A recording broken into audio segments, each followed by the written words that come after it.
Well, in terms of the economic significance of the budget, I mean, it was significant because it was neutral and it was consistent with the path that we have mapped out. The United States, they can't set a budget because they've got political paralysis. Across Europe, there is panic and enforced budget austerity, and we're not in either of those places. So the fact that it was neutral doesn't mean that it wasn't significant. In terms of the politics, I think the Liberal Democrats are pleased that our main objective, which has been a really radical move to lift the tax threshold and cut taxes on low and middle earners, 20 million of them, and much more than I think people had predicted, effectively £20, £220 a year for that group. I think we've delivered that, and I regard that as a political success. I've heard a lot of whinging from rich people about how much tax they pay and how much harder they work. I don't believe that. I think what I said in my last conference speech was something I'm very happy to continue to defend. It just was that the 50p rate was a political totem created within weeks of the end of the last Labour government. It wasn't economically driven. And I think actually there's a much more sensible way of taxing the wealthiest people in society, shifting from income to wealth. I mean, you know my view that the best way of doing it would have been to have had a levy on high-value property as the best tangible form of wealth, something that can't run away to Switzerland.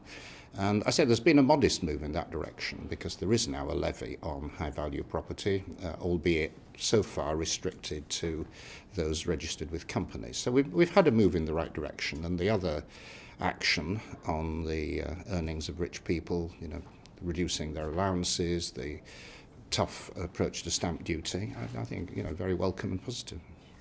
I'm sceptical about all the vast benefits that we're told will come from rich people suddenly being enthused to work. I mean, I'm pretty sceptical about all that stuff. But in terms of the revenue impact, we just have to rely on the evidence such as it is. And, estimates were made, which have been subsequently validated by Robert Choate and the OBR, who are independent. We're dealing with a wide margin of possibilities, but the central forecast which was made, which is actually that this will cost very little money, I think 100 million a year, seems pretty sensible to me. I think the perception of the Liberal Democrats will significantly improve as a result of being seen to deliver in governments things that we're associated with and have campaigned for. One of them is the threshold of income tax. This was something we prioritised in government and in opposition, and having worked this through the Tax Commission 5-6 years ago, I'm delighted to see it happening in reality, and Nick Clegg certainly himself personally put a lot of political capital behind it.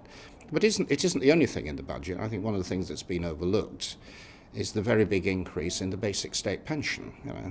£5.30 this year, on top of what last year, we're talking about £10 a week for a single pensioner. And that's a result of the so-called triple lock, and overturning 3 decades in which pensions were disconnected from earnings, and we're now heading towards a situation where pensioners do not rely on means-tested benefits to have a decent standard of living.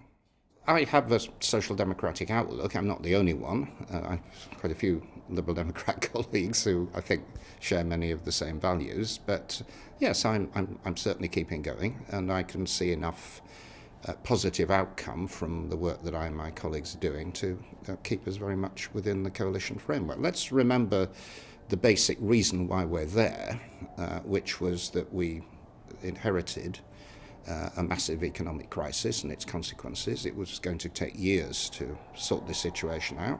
We're beginning that process. Some of the long-term structural changes, which I call industrial strategy, I think are now beginning to become embedded in policy, and that gives me a real incentive to keep going and develop these lines of argument.